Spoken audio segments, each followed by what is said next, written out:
Mapagpalang araw po ng Sabado. Dito tayo sa Barangay 104. Ako, Barangay 104, Sonid, District 1, Tondo, Manila. Dito sa tahanan ni Nanay Tali. Pagkikita po natin si Nanay Tali. Isa po siyang bedridden. Ano masasabi mo, Nanay Tali? Sabi ko na, tagal na ba? Kukuhanin mo po na ako kahit nahihirapan. Ayan si Nanay Tali, ano? Nainip na siya kay Lord. Kaya sabi niya, kuhanin na. Alam niyo po, ang buhay ng tao, may hangganan. Lahat ng tao mamamatay. Walang tao hindi mamamatay. Pero pagdating ng Panginoong Yesus, kung may dadad na siyang buhay, yun ang hindi namatay. Pero hanggat hindi siya bumabalik, alam makakasigurado ron. Sige po, magbabasa tayo ng Biblia. Opo. Mapagpalang Diyos sa aming Ama na makapangyarihan sa lahat. Minsan pa, samahan mo po kami ng aming pagbubulay ng iyong salita. Buksan ang puso't isip ng bawat isa ng mga nanonood ng video ito upang kami po ay makinabang sa lahat ng iyong salita. Sa ngalan ni Jesus. Amen. Okay? Amen. Ang buhay ng tao po, ang Diyos ang nagtatakda. Amen. Marami pong mga na-aksidente na konti lang ang diferensya namatay. Pero marami mga na-aksidente, halos ikamatay na nila pero hindi sila namamatay. Ibig lang sabihin po, ang Diyos po talaga ang nagtatakda ng buhay ng tao o ang Diyos din ang naman ng bawa. Kagaya nung nangyari kay Haring Ezekias. Samantalang sinabihan na siya ng Diyos na, tawagin mo ng iyong pamilya, magpahalam ka na dahil mamamatay ka na, sabi ni Propeta Isaias. Pero nang manalangin nagmakahawa si Haring Ezekias, sabi ng Diyos, okay, hindi ka muna mamamatay, dadagdagan ko pa ng 15 taon ng iyong buhay. At ang iyong pagiging hari ay maging mahayos. Amen. So ang buhay ng tao po, nasa kamay ng Diyos. Tandaan niyo po yan, nasa kamay ng Diyos. Wala sa atin. Kahit nailingin po natin na mamatay tayo. Ako sometimes natuksurian ako sa ganyang bagay eh. Nung talagang ang para akong kandilang nahupos eh. Minsan kinausap ko ang Diyos sa gabi sa panalangin bago ako matulog. Kung hindi mo na ako gagamitin ka ako, ikunin mo na ako ngayong gabi. Natukso rin ako na sinabihan ko ng Diyos na kunin mo na ako. Pero humingi din ako ng tawad sa kanya kasi doon sa salitang yun, hindi ko siya pwedeng pangunahan. Kasi Diyos siya eh. Nasa kanya ang buhay ng tao, masama at mabuti. Kung gusto niyang mamatay ka na, mamamatay ka. Kung gusto niyang huwag ka munang mamatay, hindi ka mamamatay. Ano po? Kaya tatandaan niyo, huwag natin pangunahan ng Diyos. Ano po? Amen. Dahil ang Diyos po may gawa sa atin, siya lang po pwedeng bumawi. Kaya pag pumatay ka, halimbawa, nagpakamatay ka naman, para mamatay ka na, yun ay kasalanan din. Yun ay nakalagay naman sa 10 utos na huwag kang papatay. Nagpakamatay ka, di pinatay mo ang sarili mo. Nagpakasagasa ka, tumalong ka, o uminom ka ng lason, o kung ano pa man, kasalanan po sa Diyos. Kasi nga, siyang lumikha, siya rin ang babawi sa atin, ang ating buhay. Amen. Yan. Kaya, ang sabi po sa Hebreo, nagtakda ang Diyos ng araw ng kamatayan. Dito po sa Hebreo, anong sabi? Basahin ko po, Chapter 9. verse 27. Ano po sabi niya? Itinakda sa mga tao na minsan lamang mamatay. Okay, na sino nagtakda? Ang Diyos. Na tayo po ay mamamatay. Minsan lamang mamatay. Kaya talagang ang Diyos po, huwag nating pangunahan. Marami din po akong pinatutuhanan ng Ebanghelyo ng Panginoon na ganyan din na sinasabi nila.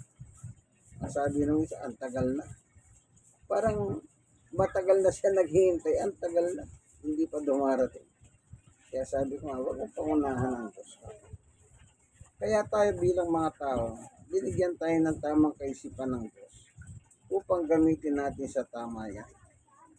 Yang kamatayan, huwag niyo po ninyong intindihin yan. Kanya lang sinasabi ng tao na gusto ko na mamatay.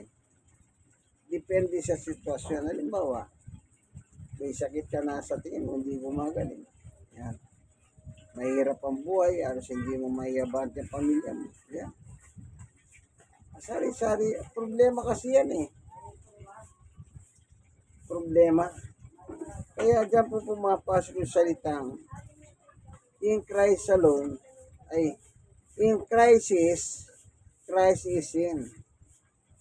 Ang crisis po na tinutukoy ko, yung mga problema na dumadating sa buhay natin.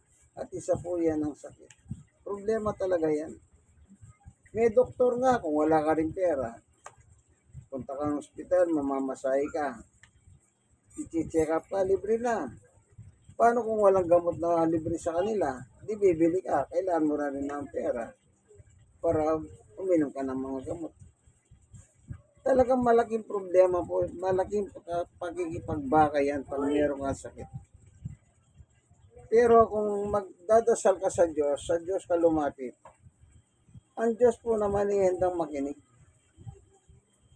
Handang makinig. Tignan po natin yung isang talata dito, na kung saan ang sabi ng Diyos, tumawag ka. Nakahanda naman po ang Diyos upang tumugon. Kanya lang, ang pagtugon ng Diyos, depende po sa kanyang pasya, hindi po depende sa gusto mo. Kasi alam niyo yung tinurong panalangin ng Panginoong Yesus yung Ama namin? O alam mo bang bigkasin niya, Nanay Tale? Kompleto ako doon. O sige nga, bigkasin mo nga. Ama namin, sumasalangit ka. Kundi ang ngalan mo, kasama ang kala mo. Kung tinanggap mo, dupang tayo ng sa langit. Tingnan mo kami ang aming tanghali sa araw-araw. At patawarin mo kami sa aming mga sala. Kaya patawad namin sa ikakasal sa amin. At tulog mo kami tulad sa tukso. Iandaman mo kami sa lahat ng masama amin. O kabisado pa ni Nanay Tale yung Ama namin. Meron portion doon nakalagay, sundin ang loob mo Sa lupa. dito sa lupa para nang sa langit. So sundin po natin ang kalooban ng Diyos. Ano bang kalooban ng Diyos? Pag may problema ka, tumawag ka. Manalangin ka. Sasagot naman ng Diyos. Tignan natin yung talata, no? Titignan natin. Sa Jeremias, sa Jeremias yan. Tignan natin, ano? Anong nakalagay dito?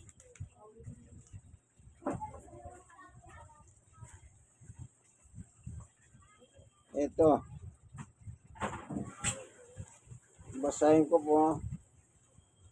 Ang sabi rito, Jeremias 33:3, kung manalangin ka sa akin, tutugunin kita. Kita niyo po? Ito. Kung mananalangin ka sa akin, tutugunin kita at ipapahayag ko sa iyo ang mga bagay na dakila at naiwaga na hindi mo pa nalalaman. O, kita niyo po? Pag tumawag ka, andyan lang po ang Diyos. Oo, sabihin na natin may sakit tayo. Hindi lang naman kayo ang may sakit eh. Halos karamihan may sakit eh. Hindi nga nakakumpay sa ospital, may sakit naman. Sakit sa bulsa, walang pera. Gusto ko nga magpa-doktor eh. Wala nga pera. Napakahirap talaga po yung ganyang bagay. Pero ang payo ng Diyos, tumawag po tayo sa Kanya. Huwag po kayong magsawang manalangin. Maging ang panalangin eh, sinabi ni Jesus, huwag kang magsawa eh. O, tingnan na nga natin yung sinabi ng ating Panginoong Yesus dito sa 18 ng Lucas. Babasahin ko po ano. Meron kasi nakalagay dito. Ano sabi niya rito? 18:1, isinalaysay ni Jesus ang isang talingaga upang ituro sa kanila na dapat silang laging manalangin at huwag mawalan ng pag-asa. O, anong laging nakalagay? Laging manalangin. Pag sinabi bang lagi, minsan lang? Hindi. Pag sinabing lagi, panay-panay. Gabi-gabi po. Bata mo. May problema, tumawag kayo. Antayin nyo, ang Diyos din naman po magpapasya sa lahat ng bagay na yan. Ang Diyos po magpapasya. Wala po tayong magagawa dyan, kaibigan. Ang Diyos lang po. Kaya nga tinuturuan tayo eh. Ang problema, tinuturuan tayo, ayaw nyo naman po sumunod sa Diyos. Ang gusto nyo, ang Diyos sa sumunod sa inyo, hindi po pwedeng gano'n. At saka pag humingi tayo, magantay tayo. Kasi sa dami ng taong humingi sa Diyos eh. Oh. At saka nasa pasya ng Diyos ang pagtugon. Wala sa atin, ano lang tayo, requester lang tayo. Kahit humingi ka ng maraming beses, antayin mo ang pasya ng Diyos. Huwag po kayo magmadali kasi ang Diyos po ay Diyos talaga. Kinatatawag nga tayo eh. Maging ang Panginoong Yesus, anong sabi? Lagi kayong manalangin. Tignan pa natin ang sulat ni Apostol Pablo naman. Ano naman ang nakalagay kay Pablo? Sa unang Thessalonica, chapter 5, anong sinabi naman ni Pablo? Magalak kayong lagi. 7, palagi kayong manalangin. Palagi. Hindi niya sinabing pamisan-misan lang. Hindi, nakalagay po palagi. Na may pagkakataon po kayo, manalangin. Sa Biblia kami, nananalangin nakalagay eh. Na umaga, tanghali, gabi, 3 beses.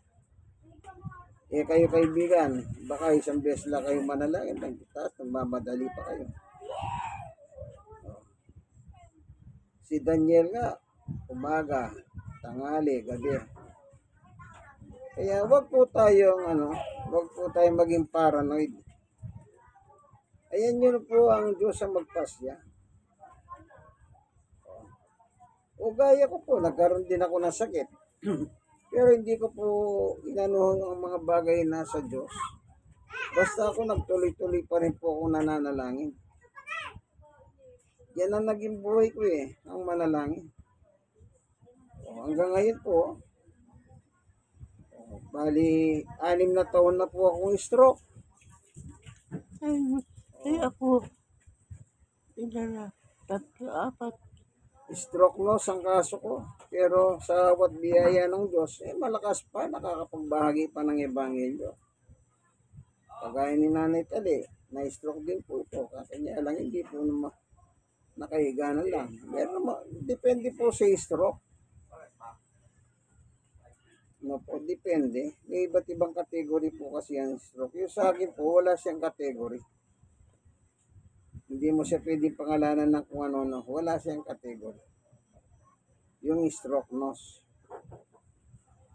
Kaya sabi ni Pablo, lagi kayong manalangin. Ano pa nakalagay? Meron pa nakasunod dun eh. Ang sabi sa 18, at magpasalamat kayo sa Diyos sa lahat ng pagkakataon. Hindi ka lang pala mananalangin, iiling sa Diyos, kundi ang sabi pa ni Pablo, magpasalamat ka sa Diyos sa lahat ng pagkakataon. Oh. Kung minsan po, hindi na kayo nagpapasalamat sa Diyos, hiling lang kayo ng hiling eh. Parang ginagawa yung magikero ang Panginoon Diyos. Wag naman.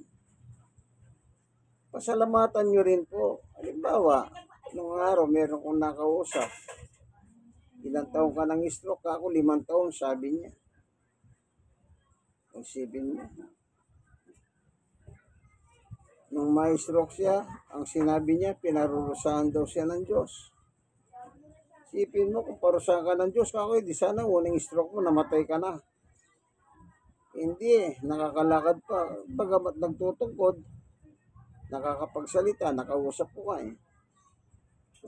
O 5 taon kang inahalagahan ng Diyos ka.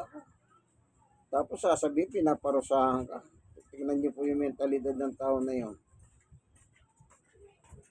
Hindi ko mo nagkaroon kayo ng karamdaman, matagal at madali, pinaparusahan kayo, pinapahirapan kayo. Hindi. Sadya nagkakasakit lang po ang tao kasi nga nandito pa tayo sa ibabaw ng lupa. Dito po sa lupa, ang dami pong mga bakterya, hindi natin nakikita. Minsan malangap lang natin yung masamang amoy, magkakasakit na tayo. Tatandaan niyo po yan. Ang sabi ni Pablo, magalak kayong lagi.